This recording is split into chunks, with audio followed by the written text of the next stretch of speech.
Bayan muling magtipon, awitan ng Panginoon. Sa piging sariwain, pagliligtas niya sa atin. Bayan nating alalahanin, panahong tayo'y inalipin. Nang ngalan niya'y ating sambitin, paanong di tayo lingapin? Bayan muling magtipon, awitan ng Panginoon. Sa piging sariwain, pagliligtas niya sa atin. Sa piging sariwain, pagliligtas niya sa atin.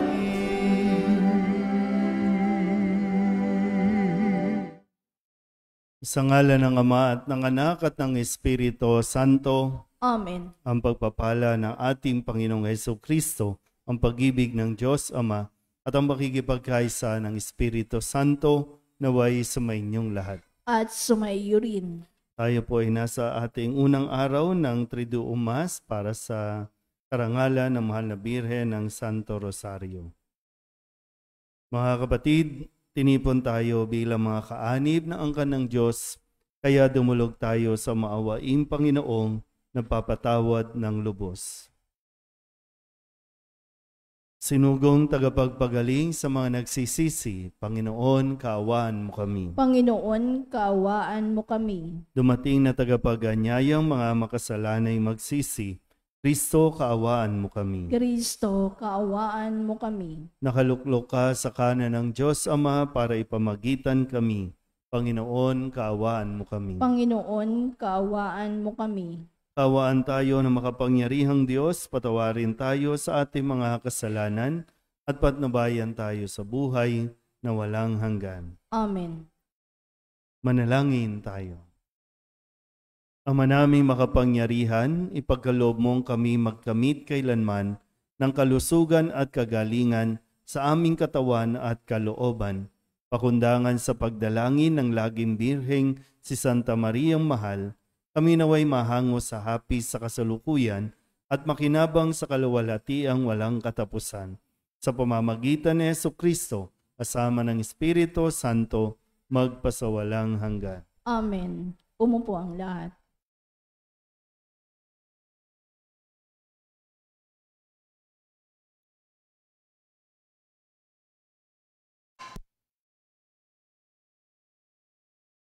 Pagbasa mula sa sulat ni Apostol San Pablo sa mga taga-Roma.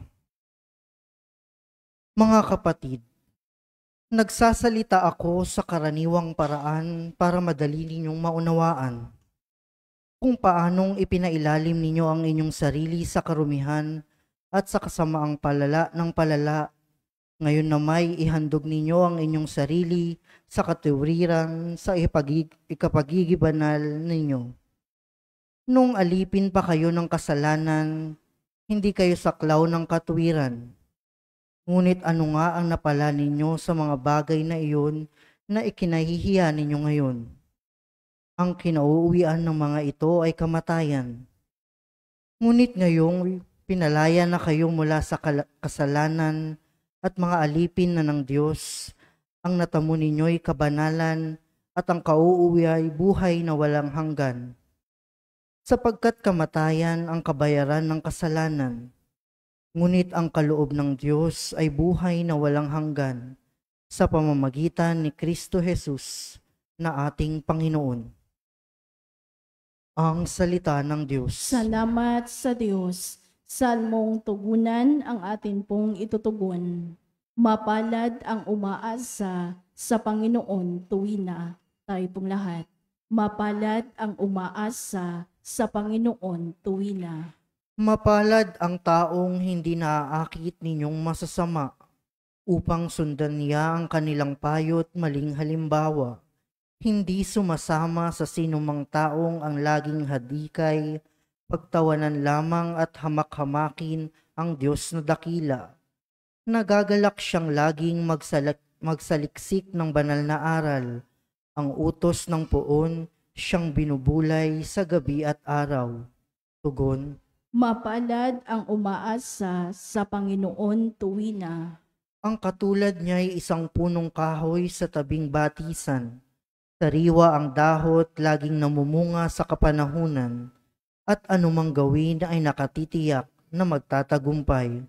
Tugon, Mapalad ang umaasa sa Panginoon tuwina. ngunit ibang-iba ang masamang tao, ipa ang kawangis. Siya'y nagtatangay at naipapadpad kung hangi umihip. Sa taong matuwid ay Panginoon ang siyang mag-iingat, ngunit kailanman ang mga masasama ay mapapahamak. Tugon, Mapalad ang umaasa sa Panginoon tuwina. Tumayo ang lahat.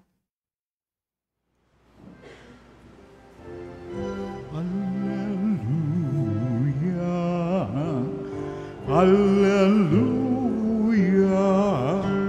Ikaw, Panginoon, ang sangdaan, ang buhay at ang katotohanan. Hallelujah.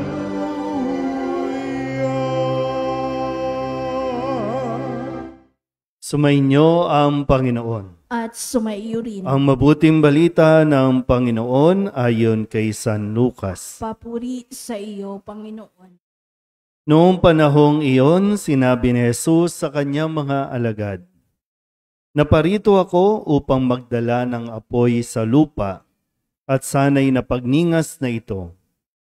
May isang binyag pa na dapat kong tanggapin at nababagabag ako hanggat hindi natutupad ito. Akala ba ninyo'y pumarito ako upang magdala ng kapayapaan sa lupa? Sinasabi ko sa inyo, hindi kapayapaan, kundi pagkakabahabahagi. Mula ngayon, ang 5 katao sa isang sambahayan ay mababahagi, 3 laban sa 2 at 2 laban sa 3. Maglalaban-laban ang ama at ang anak na lalaki, ang ina at ang anak na babae, at gayon din ang biyanang babae at manugang na babae." Ang mabuting balita ng Panginoon. Pinupuri ka namin, Panginoong Hesukristo. Umupo ang lahat. Isang mapagpalang gabi po sa inyong lahat. Ngayon po ang unang araw ng ating Triduum o 3 araw na pagnonobena para sa karangalan ng Mahal na Birhen ng Santo Rosario. Ngayon po ay October 27, no? At halos 26, bukas pa pala yan. No? Halos 4 na araw na lang, no, ang atin pong masinsinang pagdarasal ng Santo Rosario. No? Dito sa ating parokya at dito sa Soledad ay gabi-gabi inihikayat natin na makibahagi, makiisa ang mga tao, mapa-online man, lalo tigit yung mga naririto sa paligid na magdasal ng Santo Rosario.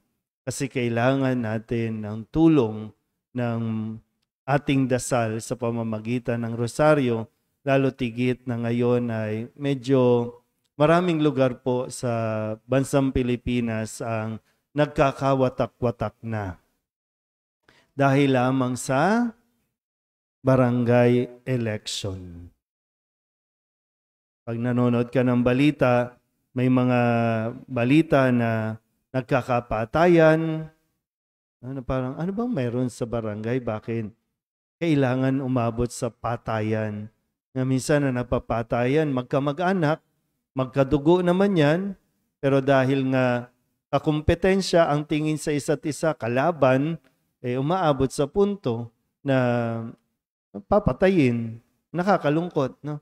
Na pangyayari. Pero yun ba ang gusto o yun ba ang ipinaparating ni Jesus sa ating ebanghelyo ngayon na maglalaban-laban? no, ang ama at ang anak na lalaki, ang ina at ang anak na babae, no, ang biyanang babae. Yun ba yung sinasabi ni Kristo na maglalaban-laban? Pero dahil ba ito kay Kristo o dahil sa politika? Ilan na ba dito yung mga magkakaibigan na ngayon ay hindi na magkaibigan? Dati magkaibigan, pero dahil tatakbo sa ibang partido, hindi na nagpapansinan, hindi na nagbabatian. Magkamag-anak, magkapitbahay, pero dahil nga sa politika, pinaghiwalay. Hindi dahil kay Jesus. Kung dahil kay Jesus, para bang hindi maiiwasan na magkaroon tayo ng division, okay yon. Pero kung dahil lang sa politika, mukhang wala tayo sa tamang direksyon. Wala tayo sa tuwid na daan.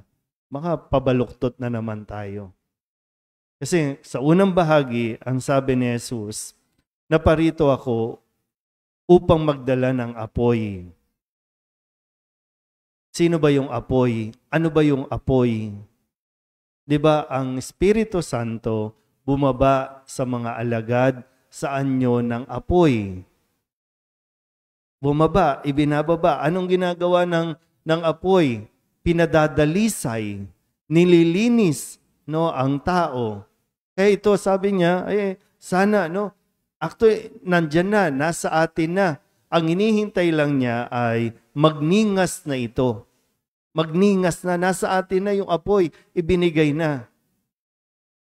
O kailan nga natin pasisimulan? Para bang naiinip na kung tutuusin si Jesus, no, sa kung pagninilayan natin, no, isang bahagi nito, parang, ano ba, kayong mga nagsisimba araw-araw, kailan ba sisimulan? Kailan nyo paniningasin? O, kung ngayon, no, sa konteksto ng pinagdaraanan natin na naghahanda tayo, ano ba? Papatayin na naman ba yung apoy imbis na sindihan na kung may nangyayaring hindi maganda sa pamamaraan ng mga botohan, ng mga pagkakampanya, naninindigan ka ba? O dumadalo ka din sa mga pamiting kung saan may bigayan ng pera? Pero nagsisimba ka araw-araw. Sa lahat po ito, no, sa napakaraming lugar sa Pilipinas, parang ganito ang umiiral. Na kapag nasa simbahan, nandyan yung ano mo, yung para bang energy mo. Wow, praise the Lord, amen. Ay, ang sarap naman pakinggan ng salita ng Diyos. Pero pag lumabas na, wala na naman. Hinahanap ni Jesus yung sana na pagniningas na yung apoy na ibinigay, yung maging matapang ka, yung marunong ka ng manindigan na hindi ka tatanggap ng suhol, hindi ka tatanggap ng pera, na titingnan mo talaga yung karakter, titingnan mo talaga yung paraan ng pagpili.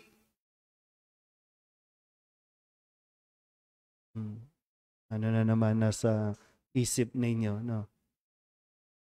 Ayaw nyo na naman. Kaya, naiinip na sa Jesus. Kailan ba pagniningasin ng mga taong simbahan?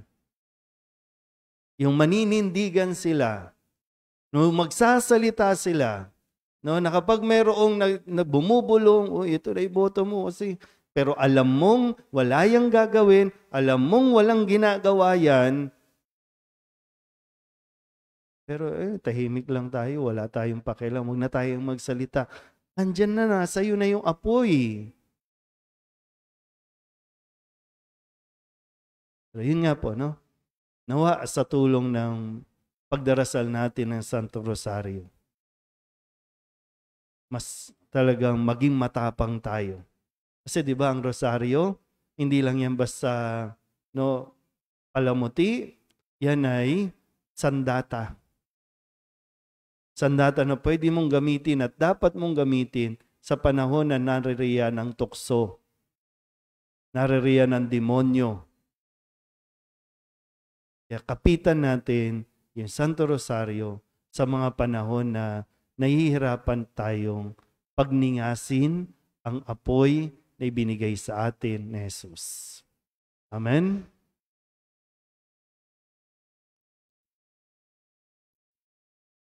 Maaaring dumating sa atin ang mga pagsubok at mga suliranin, subalit bunga ng ating buong pagtitiwala sa kalooban ng Diyos Ama, patuloy tayong nananalig na hindi siya magkukulang sa kanyang pangako. Ang ating pong itutugon, Panginoon, dinggin mo ang aming panalangin. Panginoon, dinggin mo ang aming panalangin.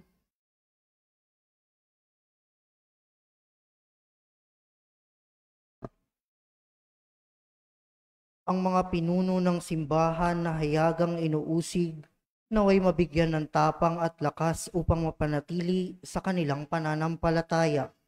Manalangin tayo sa Panginoon. Panginoon, dinggin mo ang aming panalangin. Ang mga magulang naway magkaroon ng lakas at tapang na patnubayan ang kanilang mga anak sa pamamaraan ng pananampalataya at kristyanong pamumuhay. Manalangin tayo sa Panginoon. Panginoon, dinggin mo ang aming panalangin. Ang mga may pamilya at mga komunidad na pinaghihiwalay ng pagkakaiba ng relihiyon, naway matagpuan ang katotohanan at magpakita ng paggalang sa isa't isa. Manalangin tayo sa Panginoon. Panginoon, dinggin mo ang aming panalangin. Ang mga may sakit, mga matatanda at mga may kapansanan, naway tumanggap ng pag-ibig at pagkalinga mula sa kanilang mga kapamilya at kaibigan. Manalangin tayo sa Panginoon. Panginoon, dinggin mo ang aming panalangin. Yaong mga namayapa naway maging maligaya magpakailanman sa kaharian ng Ama. Manalangin tayo sa Panginoon. Panginoon, dinggin mo ang aming panalangin. Idulog din natin sa Panginoon ang ating mga personal na kahilingan at mga panalangin para sa ating mga pamilya. Isama din natin ang kahilingan ng mga nanonood sa online, ang kaligtasan ng lahat at kapayapaan, lalo tigit sa mga bansa na nagyegera sa kasalukuyang ito. At ganoon din para sa lahat ng mga misang pasasalamat, espesyal na intensyon, maagarang paggaling ng mga may sakit, at ang lahat ng mga kaluluwa na hinihiling na ipagdasal sa misang ito.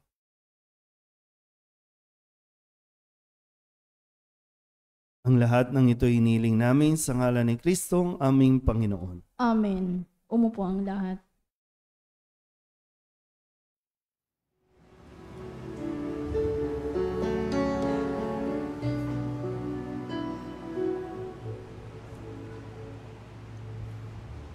Alay namin, aming buhay, bawat galaw at lumbay, bawat pangarap naming taglay, sa palad mo ilalagay. Manalangin kayo mga kapatid upang paghahain natin ay kalugdan ng Diyos amang makapangyarihan. Tanggapin nawa ng Panginoon itong paghahain sa iyong mga kamay, sa kapurihan niya at karangalan sa ating kapakinabangan at sa buong sambayanan niyang banal. Ama naming lumikha, ang iyong nagkatawang taong anak ay tumulong nawa sa aming ginagawa upang siya na iniluwal ni Maria nang di bumawas kundi lalo pang nagpaganap sa pagkabirhen ay magpagindapan na kalugdan mo ang aming paghahain sa ikapagpapatawad ng mga kasalanan, sapagkat siya ang Panginoong kasama mo at ng Espiritu Santo magpasawalang hanggan. Amen. Sumainyo ang Panginoon. At sumaiyo rin. Itaas sa Diyos ang inyong puso at diwa. Itinaas na namin sa Panginoon. Pasalamatan natin ang Panginoong ating Diyos. Marapat na siya ay pasalamatan. Ama naming makapangyarihan, tunay ngang marapan na ikaw ay aming pasalamatan. Bukod mong pinagpalang maging ina ni Jesucristo, ang mahal na birheng nagpupuri at nagagalak sa iyo. Ikaw ang gumawa ng tanang dakilang bagay. Ikaw ang lumilingap sa lahat kailanman. Nilingap mo ang mahal na Birhen bilang iyong abang alipin na iyong binigyan ng tungkuling pumalinga sa anak mong manunubos namin. Kaya kaysa ng mga anghel na nagsisiawit ng papuri sa iyo na walang humpay sa kalangitan, kami nabubunyi sa iyong kadakilaan. Santo, Santo, Santo, Diyos makapangyarihan, puspos ng luwalhati ang langit at lupa. Hosana sa kaitaasan, pinagpalang narito sa ngalan ng Panginoon. Hosana, Hosana sa kaitaasan, Hosana, Hosana sa kaitaasan.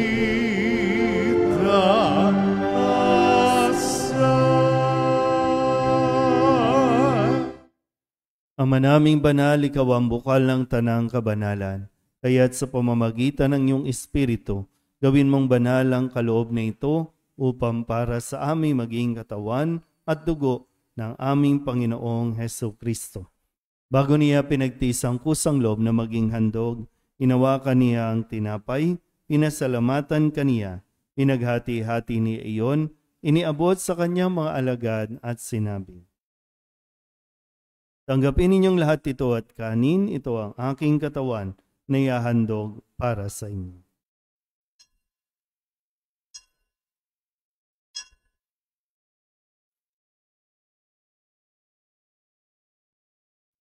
Gayun din naman, nang matapos ang hapunan, hinawakan niya ang kalis, muli kaniyang pinasalamatan. Iniabot niya ang kalis sa kanyang mga alagad at sinabi, "Tanggapin ninyong lahat ito at inumin. Ito ang kalis ng aking dugo ng bago at walang hanggan tipan. Ang aking dugo na ibubuhos para sa inyo at para sa lahat sa ikapagpapatawad ng mga kasalanan. Gawin ninyo ito sa pag-alaala sa akin."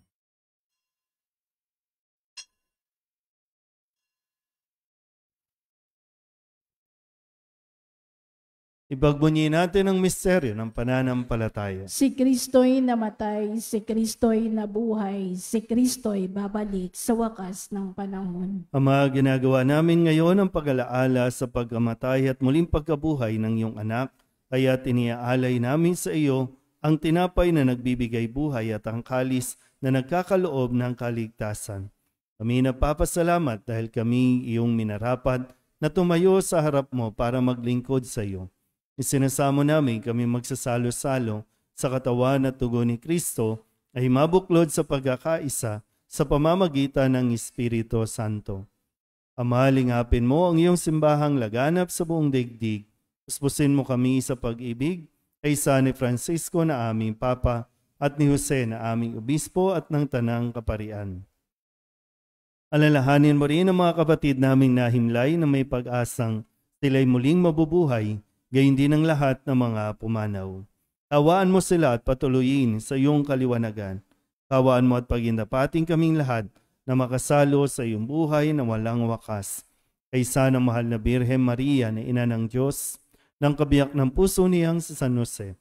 Kaysa ng mga apostol at ng lahat ng mga banal na namuhay dito sa daigdig ng kalugod-lugod sa iyo, may pagdiwang nawa namin ang pagpupuri sa ikararangal mo sa pamamagitan ng iyong anak na aming Panginoong Hesukristo. Sa pamamagitan ni Kristo, kasama niya at sa Kanya, ang lahat ng parangal at papuri ay sa iyo, Diyos Amang makapangyarihan, kasama ng Espiritu Santo, magpasawalang hanggan. Amen. Amen.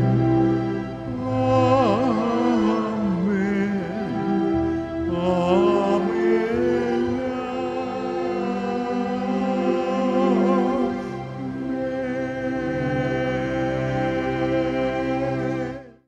Sa tagubili ng mga nakagagaling na utos sa turo ni Jesus sa Panginoon natin at Diyos, ipahayag natin ng lakas loob.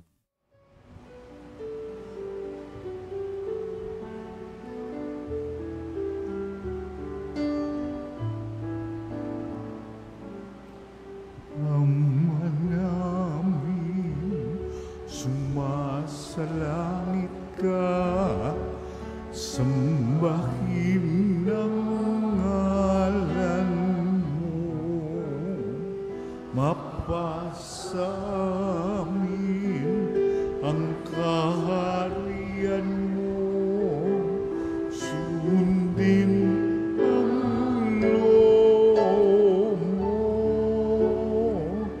dito sa lupa para ng sa langit, bigyan mo po kami ngayon ng aming kakanin sa araw-araw at patawarin mo kami sa aming mga sala, para ng pagpapatawan namin sa nagkakasala sa amin, at huwag mo kaming ipagdulot sa tukso, at tiyadya mo kami sa lahat ng masama.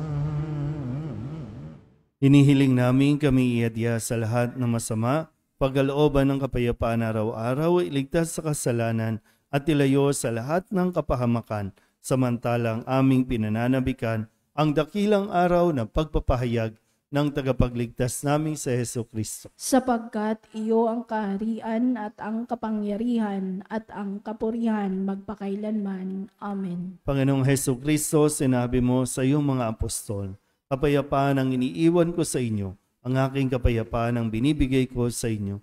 Tunghayan mo ang aming pananampalataya at huwag ang aming mga pagkakasala.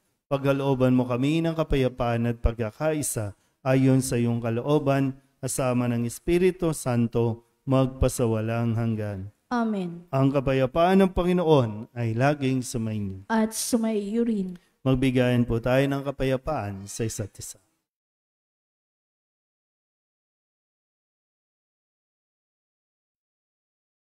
Kordero ng Diyos na nag-aalis ng mga kasalanan ng sanlibutan, maawa ka sa amin. Kordero ng Diyos na nag-aalis ng mga kasalanan ng sanlibutan, maawa ka sa amin. Kordero ng Diyos na nag-aalis ng mga kasalanan ng sanlibutan, ipagkaloob mo sa amin ang kapayapaan. Lumuhod ang lahat. Ito ang kordero ng Diyos. Ito ang nag-aalis ng kasalanan ng sanlibutan. Mapalad ang mga inaanyayahan sa kanyang piging. Panginoon, hindi ako karapat-dapat na magpatuloy sa iyo, ngunit sa isang salita mo lamang ay gagaling na ako. Katawan ni Kristo. Amen.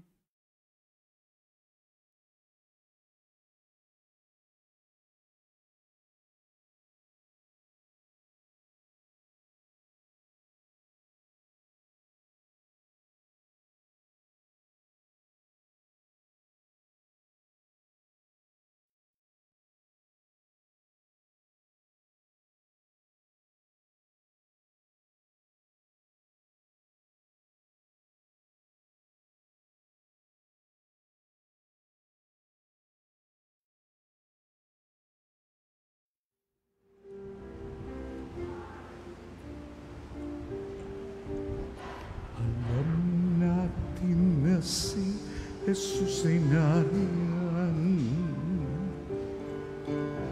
sa sagradong ostiang pinamamahayan ng dugo at katawan na siyang pinuhunan sa pagtubos sa ating kasalanan. Nasa Kanya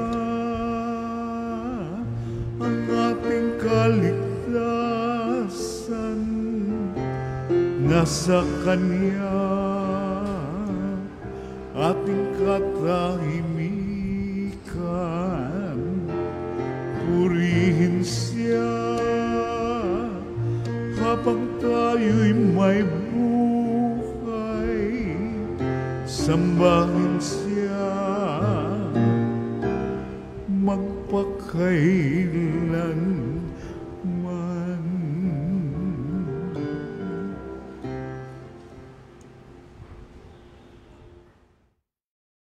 Manalangin tayo.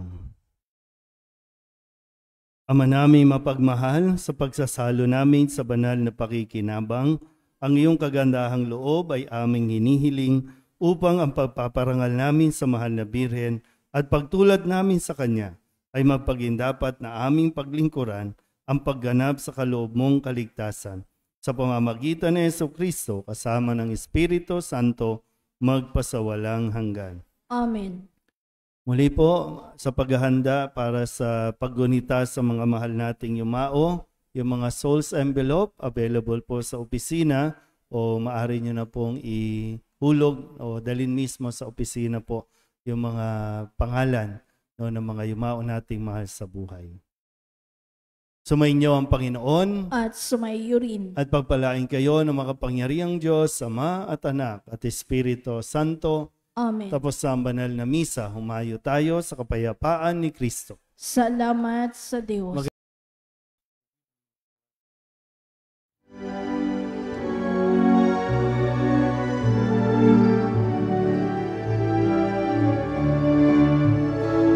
Mayon at tibayan, kanyang pagkalingat habang sa buhay, pag-ibig at katarungan, tanda ng kanyang kaharian.